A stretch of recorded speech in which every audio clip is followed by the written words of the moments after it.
আজকের আলোচনাটা বিষয়টা বেশ বেশ অন্যরকম, কিছুটা হয়তো বিতর্কিত। হ্যাঁ। আমরা সেই দিকটা নিয়ে কথা বলবো যাকে অনেকে বলেন ডার্ক সাইকোলজি, মনস্তত্ত্বের অন্ধকার দিক। হ্যাঁ। আমাদের কাছে একটা অনলাইন আলোচনার একটা ইউটিউব ভিডিও ট্রান্সক্রিপ্ট আছে, সেখান থেকে আমরা কিছু কৌশল বোঝার চেষ্টা করব। ঠিক।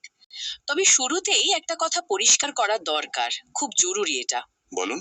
আমাদের উদ্দেশ্য কিন্তু এই কৌশলগুলো শেখানো নয়, একদমই নয়, বা এগুলো ব্যবহার করতে উৎসাহ দেওয়াও নয়। অবশ্যই না। বরং এগুলো চেনা, জানা, যাতে কেউ আমাদের উপর ব্যবহার করলে আমরা সচেতন হতে পারি, বা অজান্তেই যেন এর শিকার না হয়। একদম। আর এটাও মনে রাখতে হবে, এই যে ডার্ক সাইকোলজি, এটা কিন্তু কোনো স্বীকৃত একাডেমিক টার্ম নয়।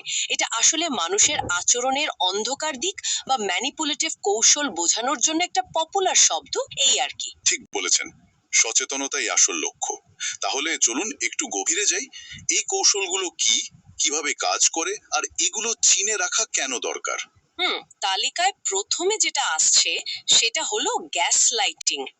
আজকাল তো খুব শোনা যায় শব্দটা। হ্যাঁ, বেশ শোনা যায়। তো গ্যাস লাইটিং শব্দটা পরিচিত, কিন্তু এর আসল প্রক্রিয়াটা ঠিক কি, কিভাবে এটা কাজ করে? দেখুন, গ্যাস লাইটিং হলো গিয়ে এমন একটা কৌশল যেখানে একজন ব্যক্তি, যাকে আমরা ম্যানিপুলেটর বলছি, সে অন্যের স্মৃতি, তার উপলব্ধি বা বাস্তবতার বোধ নিয়ে প্রশ্ন তোলে।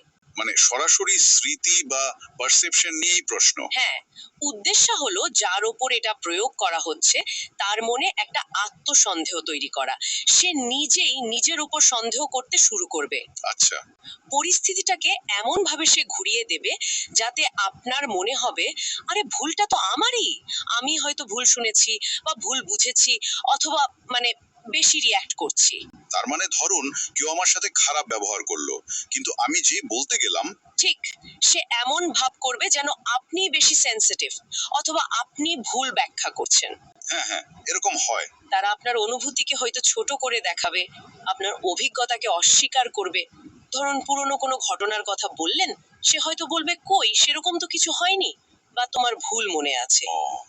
এটা যদি লম্বা সময় ধরে চলে, তাহলে যার ওপর হচ্ছে তার নিজের বিচার বুদ্ধি, নিজের বাস্তবতার বোধ, এগুলি নষ্ট হয়ে যেতে পারে, আত্মবিশ্বাসটাই চলে যায়। বুঝলাম। বেশ মারাত্মক তাহলে। হ্যাঁ, এটা থেকে বেরিয়ে আসা বেশ কঠিন হয়ে পড়ে তখন। আচ্ছা, গ্যাস লাইটিং তো গেল বাস্তবতাকে বিকৃত করা নিয়ে। এর পরের কৌশলটা ভয় দেখানো বা ফিয়ার মঙ্গারিং, এটা কি সরাসরি আবেগকে টার্গেট করে? একদম ঠিক। ভয় দেখানো তো একটা খুব পুরনো আর অত্যন্ত শক্তিশালী কৌশল।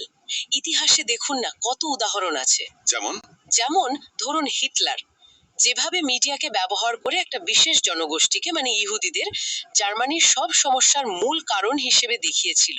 হ্যাঁ। আর সাধারণ মানুষের মনে একটা তীব্র ভয় ঢুকিয়ে দিয়েছিল, তাদের নিয়ন্ত্রণ করেছিল। এটা তো একটা চরম উদাহরণ। তার আজও এটা একইভাবে ব্যবহার হয়, শুধু হয়তো প্রেক্ষাপটটা আলাদা। অবশ্যই হয়। রাজনীতিতে তো হামেশাই হয়। প্রতিপক্ষের বিরুদ্ধে বা কোনো গোষ্ঠীর বিরুদ্ধে একটা ভয় তৈরি করা হয়। আচ্ছা। ব্যবসায়িক বিজ্ঞাপনেও দেখবেন, অহরহ কোনো একটা সমস্যার ভয় দেখায়। যেমন ধরুন, স্বাস্থ্যের ভয় বা নিরাপত্তার অভাব। হ্যাঁ, বা পিছিয়ে পড়ার ভয়। ঠিক। সেই ভয় দেখিয়ে নিজেদের প্রোডাক্ট বা সার্ভিস বিক্রি করার চেষ্টা। কর্মক্ষেত্রেও হয়। বস হয়তো ইনডিরেক্টলি চাকরি হারানোর ভয় দেখান, বেশি কাজ করানোর জন্য। হুম। এমনকি ব্যক্তিগত সম্পর্কেও সঙ্গীকে হারানোর ভয় দেখিয়ে নিয়ন্ত্রণ করার চেষ্টা, এটাও দেখা যায়। তার যেখানেই ভয় দেখিয়ে কিছু করানো হচ্ছে, সেখানে একটু থামা দরকার। হ্যাঁ, সেখানেই প্রশ্ন করা উচিত, এই ভয়টা কি আসল, নাকি এটা কেউ তৈরি করছে তার নিজের সুবিধার জন্য। ঠিক।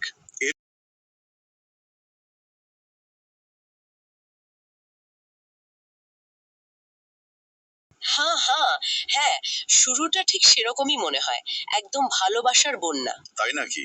এই কৌশলে সম্পর্কে একদম শুরুতে একজন ব্যক্তি অন্যজনকে মানে এত বেশি ভালোবাসা, মনোযোগ, প্রশংসা, দামি উপহার, সারপ্রাইজ, এসব দিয়ে একেবারে অভিভূত করে ফেলে। বাহ। খুব তাড়াতাড়ি একটা গভীর ইন্টেন্স সম্পর্ক তৈরির চেষ্টা করে। এটাই হলো লাভ বম্বিং ফেজ।